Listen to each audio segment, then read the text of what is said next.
A reading from the Holy Gospel according to Matthew. At that time, Jesus exclaimed, "I give praise to you, Father, Lord of heaven and earth, for although you have hidden these things from the wise and the learned, you have revealed them to the little ones. Yes, Father, such has been your gracious will. All things have been handed over to me by my Father. No one knows the Son except the Father, and no one knows the Father except the Son, and anyone to whom the Son wishes to reveal him.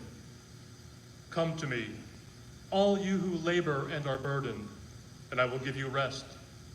Take my yoke upon you and learn from me, for I am meek and humble of heart, and you will find rest for yourselves. For my yoke is easy and my burden light." The Gospel of the Lord. Praise to you, Lord Jesus Christ.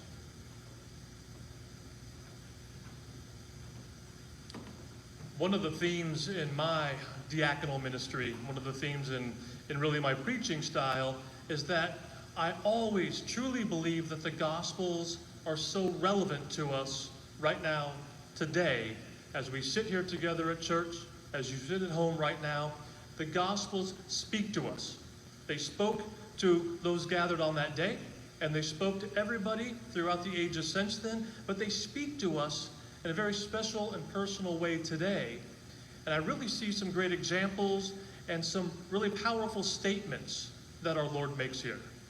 And the first is the example that he gave to us. Jesus exclaims. He's speaking directly to God. He's giving God praise, and he's speaking to God. Oftentimes in our Gospels, our Lord is talking to those disciples gathered that day, us disciples gathered here today.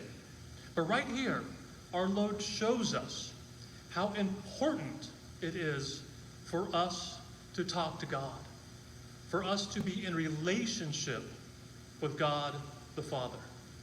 Jesus is making the point here, very powerfully, that we too, just like he, need to be women and men of prayer. Women and men of relationship.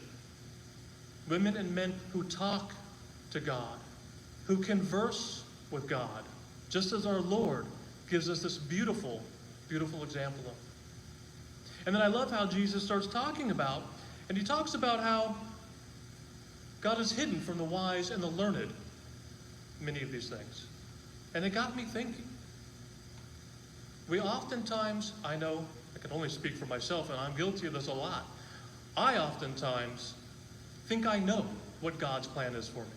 I think I know what it is I need to do in the next step. Sometimes I think I know what my journey is supposed to be, and I take God out of that moment. I intellectualize whatever situation that I'm looking at. But instead, I need to go back, like Jesus shows us, and talk to God. Commune with God. Let God show me what it is maybe I've put to the side because I've overthought it, because I thought I know better, because I thought I knew what God wanted for me. It's that connection, it's that relationship with God that allows us to know what our steps should be. And I love how Jesus makes this. This is one of the most beautiful and powerful points I see in this gospel here, is how he talks about, but these things, they're revealed to the little ones. Look at our world right now. We're going through a pandemic. There's division. There's a lot of things happening in our world right now, but I'm telling you, brothers and sisters, there's not a child on this planet that comes from God's love into this world that knows things like hatred or racism or separation. It's foreign to these little ones. I so luckily have seen some beautiful videos recently posted on things like Facebook where you see two children of different races, but they're running to one another. They're hugging one another. The little ones know what being a brother or a sister to one another is really about. Those things that I spoke of, hatred, racism, separation, the tearing down of dignity, those are learned actions. We don't come into this world knowing what that is. It's unfortunately something that is picked up along the way far too often. I look out right now and I see my buddy Cade, one of the little ones that Jesus is talking about here. We can see and find so many examples in our children. This young man, I wish he was right up here with me right now because he was one of the best altar servers I've ever served with. And soon, Cade, you're going to be up here serving again. I swear, I know it's going to happen. But the joy that he brings, these are the things that are revealed to the little ones. And it's up to us to look to them, to look to the example of our youth, of the children, about what that joy, what that love of God looks like, how it's lived out with one another. And I love how Jesus also, he makes the point that no one knows the Son except the Father, no one knows the Father except the Son, and of course, whomever the Son wants to reveal the Father to. And that speaks directly to us. But also speaks directly to why God knew it was so important to send Jesus into this world. God had to show this world what his love looked like. That's what Jesus did for us. He made it so we can understand God better, so that we can connect to God better, so that we can be in relationship with God better, because Jesus embodied everything that God is. Love, mercy, compassion, forgiveness, tolerance, acceptance, inclusion, everything. Everything that we see, everything that Jesus went through was to show us just how much God truly, truly loves us. And then Jesus talks about, he says, come to me.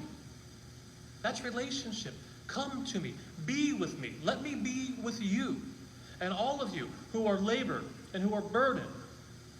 And not to add on to what Jesus is saying, but in this time, who are stressed, who are anxious, who are worried, who are scared.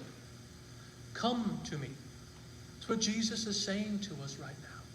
He's inviting us in a special way at this time, hearing this gospel, through this gospel, to enter into a very specific type of relationship with him.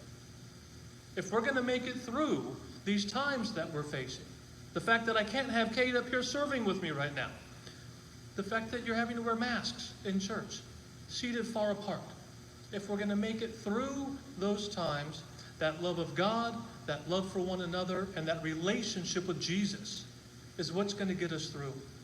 It's what's gotten me through the past few months.